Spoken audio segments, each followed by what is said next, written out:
What up, Wizards? It's Dev, SBMTG. We like it a magic, and we got some more Theros spoilers for your listening pleasure today. Not Throne of Eldraine spoilers like I called them yesterday because I'm an idiot. I don't know where my mind is lately. These are, in fact, Theros spoilers, in case you were confused. So let's start on some more sort of low-impact stuff before we ramp into the bigger stuff. There's an art to this. You got to create suspense. Let's start with Escape Velocity to kick things off today, which might actually be a decent card. This is 1 red mana for an enchantment. It's an aura that enchants a creature.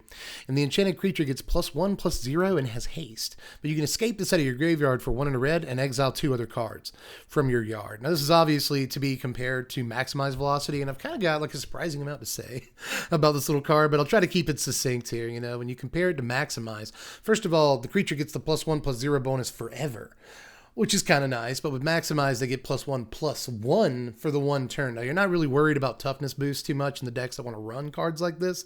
I do love that cards like this are just going to be called Velocity cards from now on. It's a cute naming convention. But I also like that if the creature dies, you can just get this back from your graveyard. And the cost, especially in the later game, even the mid game, is probably less than that of jump-starting Maximize Velocity.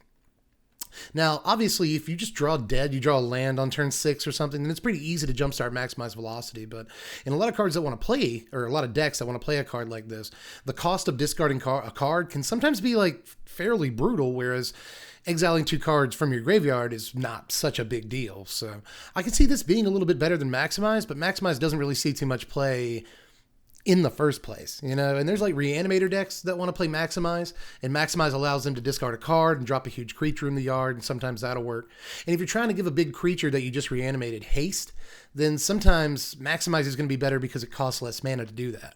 So all in all, I'm not really sure which card is better, but again, Maximize doesn't see much play, so I'm not really sure the comparison is like worth spending too much time on. I actually do like the card though, and there's plenty of stuff that like wants you to have an enchantment in the graveyard in this set already. We've seen a couple of cards, we'll see a couple of more today, that want you to put enchantments in the graveyard for whatever reason. And we just saw the new Thirst for Knowledge yesterday that wants you to discard enchantments. So if you discard this to that, you can just escape it out of your graveyard later. I mean, there's some good synergies here, especially for the limited environment, but I'm not sure how important this card is going to be all in all in constructed formats. So I want to move on to Cling to Dust here, which is a better looking card, I think, than it looks like at first glance. Cling to Dust is just 1 black mana for an instant. Exile target card from a graveyard. If it was a creature card, you gain 3 life. Otherwise, you draw a card. You can escape it for 3 and a black and exile 5 other cards from your graveyard. Now 5 is that's a lot. That's a whole lot of cards. So I'm not really sure that like the control decks that want a sort of instant speed draw a card effect really want to play this, but it might be a decent sideboard piece, against decks that play a bunch of escape cards or just really graveyard strategies in general. But all in all, I think there are probably better ways to, gimp graveyard strategies. So I'm not really sure about it, but I will say this struck me as a sort of semi-revitalize at first, and then you read it again, it turns out that if you get a creature, you gain 3 life. If you get anything but a creature, you draw a card. I thought that if it was a creature card, you gain 3 life and draw a card, but it's not how the card is written. So it's not quite a revitalize with flashback, but it's still a way for certain slow roll control decks to, either gain 3 or draw a card in the late game and then flash it back to do it again. Why wouldn't you just play like Chemister's Insight, right? So I'm not totally sure that it's bad, but I'm not sure at all that it's good either. So let's move on with One with the Stars here, or Communion con la Stelle. It's really pretty. But this 4 mana, 3 and a blue for an aura that enchants a creature or enchantment.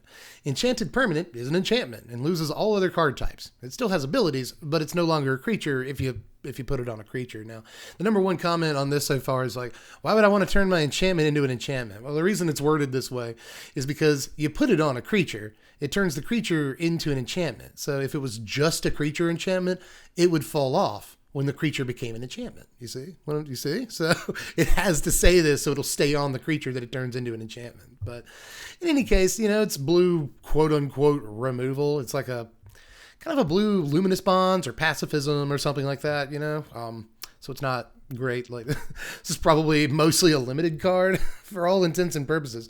I guess there's also the hidden mode of like being able to put it on one of your own creatures that has, some sort of activated or triggered ability that you want to use over and over, but you don't want it to be susceptible to creature removal.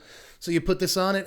Yeah, but it's not worth the slot in your deck. So I'm not too sure about that one, y'all. But let's start moving on to good stuff. Well, actually, I guess there's like one more not great card, and that's Towering Wave Mystic. This is the newest card as I'm recording this video. We'll see if any more get dropped while I'm doing the recording. But Towering Wave Mystic TWM is 2 mana, 1 and a blue for a 2/1 Merfolk Wizard. And whenever it deals damage, target player puts that many cards from the top of their library into their graveyard. So combos, y'all, we got to put some sort of Tim enchantment that lets it tap for a damage, and then we have to untap it over and over. That's all you got to do, and you win the game. You figure it out in Commander. We probably do it. Just not sure that it's doable in Standard. Let's see if we get that enchantment in Standard, like a 2 mana aura that lets a creature tap for damage, and then we can maybe start doing some fun dank jank stuff. But all in all, not a huge fan of that. Now, I will say if it does combat damage or something, then you can target yourself and put a couple of cards in your graveyard, and maybe you can, do something cool with that.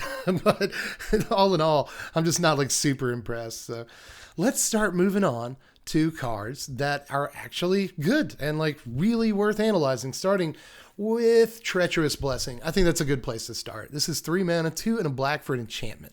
When it enters the battlefield, you draw 3 cards. And whenever you cast a spell, you lose 1 life.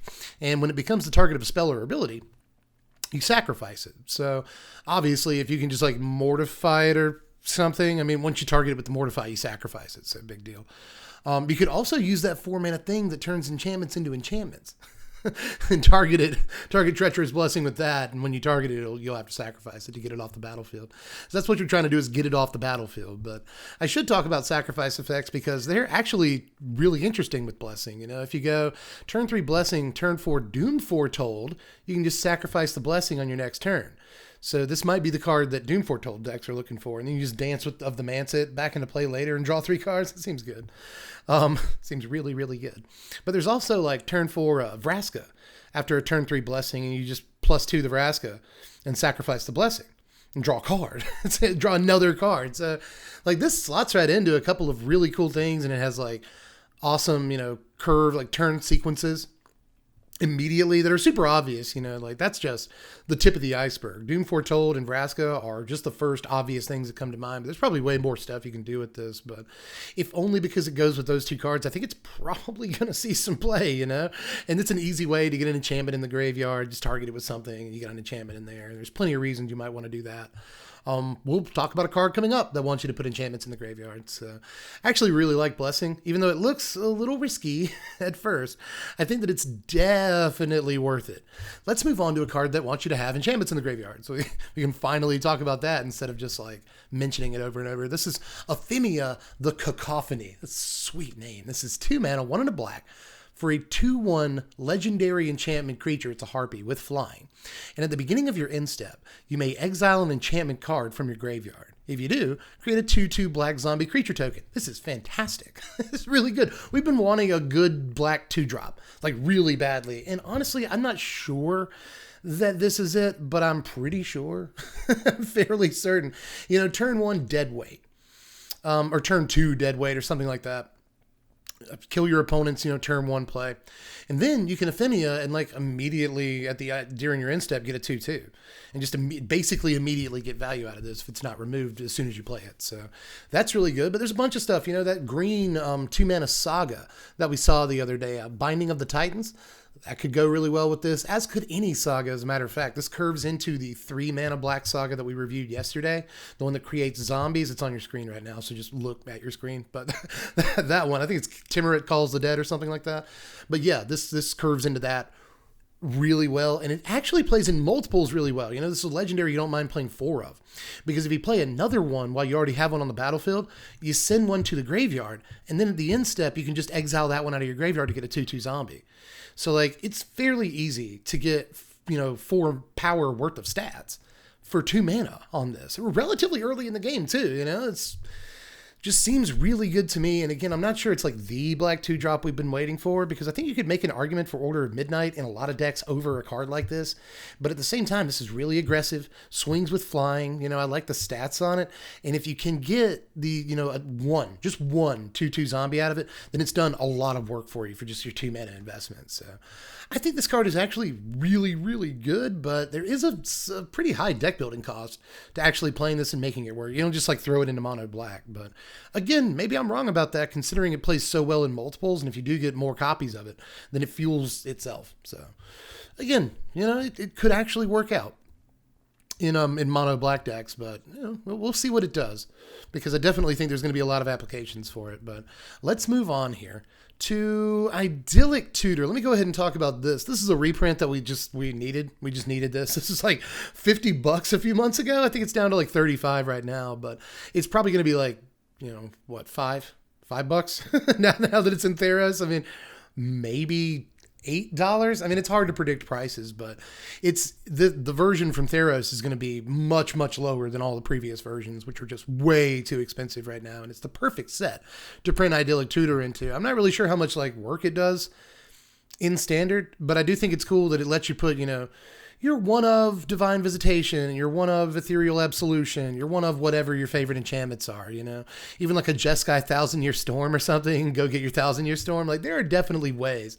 Like, maybe you turn 3 Idyllic Tutor, go get your Fires of Invention, so you make sure to get it on turn 4. That's probably going to be the real application for this card in Standard. But there are things you can do with it, but I'm not sure. Like, you know, on turn 3, you can't really skip Deafening Clarion against a bunch of decks. So you might not even be able to play this on turn 3. You have to Clarion against half the field right now. So I'm not even really sure about that application, but if for nothing else, we needed it as a commander reprint to really bring down the value of a tutor that shouldn't be that expensive in the first place. So we'll see if it sees any standard play, but if nothing else, I think commander players are probably really happy about this. So let's move on to Devourer of Memory. This is a pretty sweet little 2-drop right here, y'all. This is Dimir colors, a blue and a black, for a 2/1 Nightmare.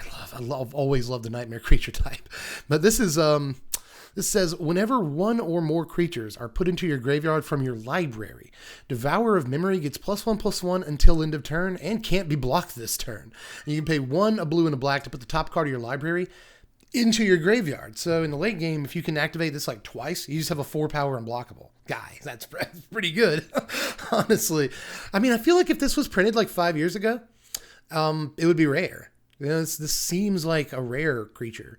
And I'm not really sure how much work this actually gets to do in Standard.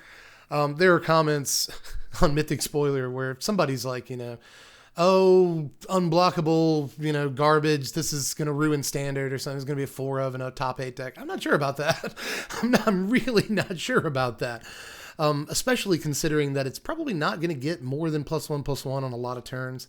You know, like even if you hit yourself with Secret Keeper or Wall of Lost Thoughts or something, it just gets +1/+1, swings 3 unblockable. So this might be the piece that a deck like that wanted. I mean, it might be, and we're definitely going to try like Dimir's Self-Mill, which has been on the brink of being a real deck for a couple of formats now. It's like tier 3.5. Like it's fairly low down there, but maybe it wanted a 2-drop like this to really start popping off. We'll have to see. Can't wait to get in the lab with it.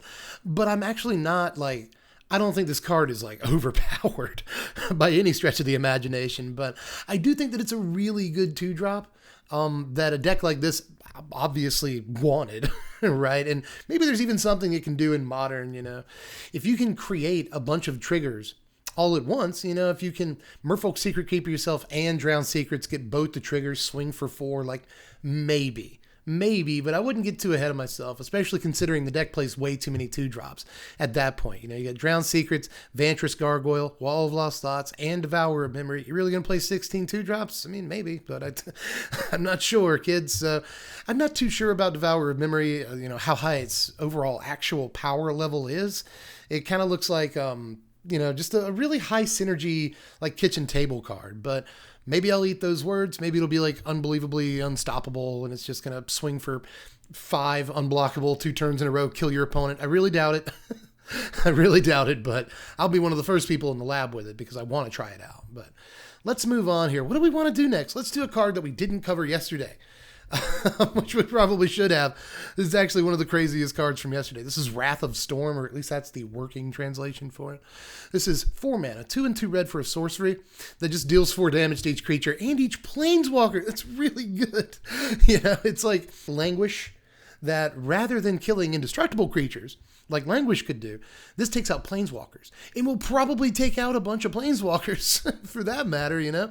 If your opponent just minused a planeswalker the turn it came into play, you'll probably pick it up in most situations, you know. But this won't kill some of the stuff we're most worried about. Like, it doesn't immediately kill Nissa, but it does kill Nissa lands. So, I don't know, man. I think this is like one of the better cards we've seen so far. We needed like another good Wrath effect in a color that doesn't already have one. And now, in like red-white, you can play Deafening Clarion and this. It's just pretty silly, you know? We've got a Time Wipe, Kaya's Wrath. We've actually got a fair amount of Wrath effects in this format, but Big Red didn't have one. And even the red decks that want to play Wrath effects didn't really have access to a good Wrath effect like this. You know, they got Deafening Clarion and Solar Blaze, and we've actually seen some decks play Solar Blaze, and I think that changes here. Although this doesn't take out some key stuff like Lovestruck Beast and, you know, the red and blue Cavaliers, that kind of sucks. I still think this card's going to see a fair amount of play, especially in decks that play the red and blue Cavaliers. You know, Fires might slot this in, almost definitely, because it's not going to play too many creatures that die to it. And the creatures that it does play, like the red and blue Cavaliers, will survive it. So this thing is fantastic. You know, whether it's in Fires or Big Red or some sort of Boros deck or just any, who knows, Rakdos Control could be a thing. You know, maybe Grixis picks up this piece. Jeskai, I don't know. I mean, there's just a million ways and reasons to play this card in a bunch of different decks. So it's been a long time since they printed a 4-mana Wrath effect that looked this good and it didn't see play. So you just got to say right off the rip that it's probably going to be one of the strongest cards in the entire set. Now we're rounding the corner on it here. We don't have too many cards left to talk about, but all the ones we do have left to talk about are really, really crazy, at least to me. So let's get cracking on that with Nadir Kraken. This is Ultros, y'all. It even looks like Ultros. So, I mean, I gotta play it for no other reason than that. Final Fantasy VI/3, however you know it, is like one of my favorite games of all time. So we gotta make Ultros.deck. We have to. But this is 3 mana, 1 and 2 blue for a 2/3 Kraken.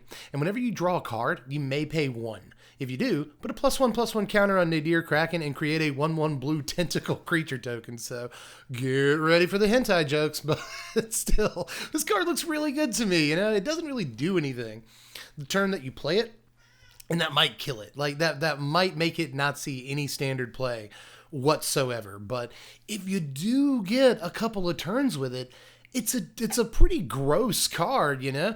If you play it on turn 3 and then, like, say turn 4, you draw your card for the turn, you put a +1/+1 counter on it, and then suddenly this has created 4 power worth of stats on your 3-drop.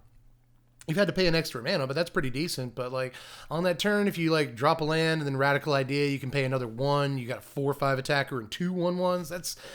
I mean, it just starts getting out of hand, like, really super fast, you know? Like, if you've got, in the mid to late game, you got a Chemister's Insight in your graveyard, you know, just jumpstart it and pay a total of 6 mana.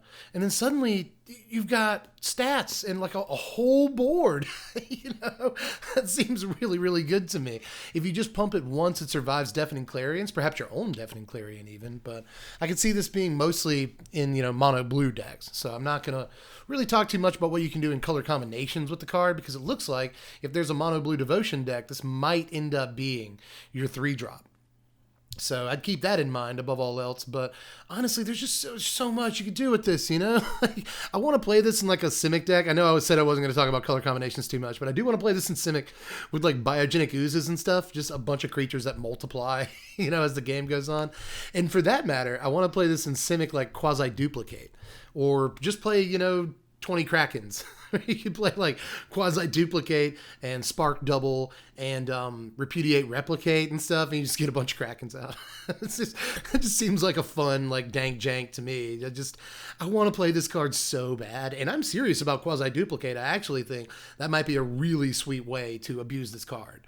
Yeah, you have to spend extra mana making it bigger and creating guys, but like, it's board in a box all by itself. It kind of reminds me of like Hero Precinct 1 in a sideways kind of way, but you don't have to like build your deck around it. too much, you're going to draw a card every turn. So, I mean, you don't have to play like a bunch of multicolored cards like you do with Heroes. So, I don't know, y'all. I think this might actually be like standard playable, especially again, because if you get like 2 turns with it, suddenly it's like a real threat and it's created a bunch of board presence for you. It swings, leaves blockers behind. So, I'm telling y'all, I got a feeling about this Kraken. I'm gonna get Kraken in the lab with it as soon as possible. This might be one of the first decks that I play as soon as the set comes out, just because not only is it Ultros, but like the actual text on the card looks pretty freaking sweet to me. So I love it. There's a reason I saved it for the latter half of the video. I think the card is really, really sweet, and I can't praise it enough. But let's go ahead and move on here to Atris? I always want to call it Artis. Atris, Oracle of Half-Truths. This is 4 mana, 2, a blue and a black for a 3/2 legendary human advisor. That's right, it's got the advisor creature type. And it also has menace randomly. But when it ETBs, this is the important part, target opponent looks at the top 3 cards of your library and separates them into a face-down pile and a face-up pile. Put one pile into your hand and the other into your graveyard. So very likely, your opponent's going to put 2 face-up cards in front of you and 1 face-down card, attempting to trap you. And who knows? It's a fun little mini game. Who knows if they just put the game-winning card face down in front of you, or it's way better to go ahead and get the real card advantage. Although, you get the card one way or the other. Like, even if you only get 1 card off of this, it's still a 3/2 menace that drew you a card when it ETBs. So that's really, really good. But if it's a 3/2 menace that draws you 2 cards when it ETBs, it's phenomenal. Like, no matter if the cards are bad and you lose out on a good card, like, okay, who cares? It's not like you even exile the card that you missed. It goes into your graveyard. So you can escape it later, or maybe jumpstart it, reanimate it, or something like that. There's just plenty of ways. You might want an enchantment in your graveyard. So if your opponent put an enchantment in one of those piles, you just let it go to your graveyard and then abuse it later. There's just a million ways to use this. You can blink it. Obviously, there's 100 different ways to blink it just in standard alone. But I really, really like this thing. I think it's a little overpriced at 4 mana, but the fact that it's a 3/2 with evasion that often puts 2 cards in your hand looks a little bit busted. Sorry, my mic fell. I was so excited. The mic fell in yesterday's video too. This is a brand new microphone. I really like the way it sounds. I need a pop filter for it. I know that, but still, it's a really crisp microphone, but the stand is garbage. It wants to fall down like every 10 seconds. But anyway, I was saying that Atris is like pretty busted. So I really like this card. Again, there's a reason I saved this one to the latter half of the video. I think it's easily one of the best cards spoiled today. I'm just not really sure like what it drops into immediately. It's going to have to find a home, although I think Demir's looking better and better, everybody. Let's go ahead and hit up what is so far the last card of the day. We'll reload Mythic Spoiler before it's all said and done, but this is Heliod, Suncrowned. 3 mana, 2 and a white for a 5/5 legendary enchantment creature god with indestructible. And as long as your devotion to white is less than 5, Heliod's not a dude. And whenever you gain life, you put a +1/+1 counter on target creature or enchantment that you control. And you can pay 1 and a white to have another target creature gain lifelink until end of turn. This is pretty good. I think this is okay. It turns all of your creatures into sort of a Johnny's Pridemates. You don't get to put a +1/+1 counter on all your guys whenever you gain life. That would be pretty silly. But you do get to choose a Johnny's Pridemate to anoint whenever you gain life, which is pretty sweet. And obviously, it's, a self-fulfilling prophecy here. It's got synergy with itself and that you can give something lifelink and then boost something else. So this works really well with Linden. Let me just throw that out there right away. You attack with like 3 things with a Linden on the battlefield. Suddenly everything gets really big. Or like one creature gets huge all at one time. So that seems great, but there's just a litany of ways, just myriad ways to gain life in this format right now. We've already got like a mono-white or even just black-white life gain deck that's coming together in this format. And I think, honestly, this could be an Orzhov card. It's fairly easy, even in Orzhov, to get 5 white devotion with stuff like Basilica Belhan, Oath of Kaya, all that. It's going to gain you life anyway, which you want in your Heliod deck. So I could see it coming together, but I'm interested in mono white too. You got lifelink stuff early on the curve like Healer's Hawk and Hushbringer even, which seems pretty decent. So I don't know. I don't know. Seems good. seems good to me. I guess in black-white, you've got a bunch of early lifelink creatures too, like Healer's Hawk, but you've also got like Vampire of the Dire Moon. So it could work. What, Banehound as well? So like it could work, but I think we're probably going to go more mid-range than that, all things considered. Although like in an aggro deck, this could be the very top of your curve. And just use it as a mana sink on subsequent turns. And that would be probably decent. Now, that I haven't actually answered the question, is it good enough though, right? Because like life gain strategies have just sort of been on the cusp. I've had a lot of fun with black-white life gain. I think Orzhov life gain is kind of a tier 2.5 deck. Like it's not bad. It's not a bad deck. But it really needs to break through, and I'm not sure if this is the piece that it needs, especially, again, I've talked about this already before this season, but there's so many good 3-drops for that deck. You know, you've got Linden and Oath of Kaya and like 3 other cards, you know, Angel of Vitality, which you'll probably end up dropping, but there's a ton of stuff. Bloodthirsty Aerialist. I mean, you go on and on with 3-drops for that at Kaya, the 3-mana Kaya. Just a ton.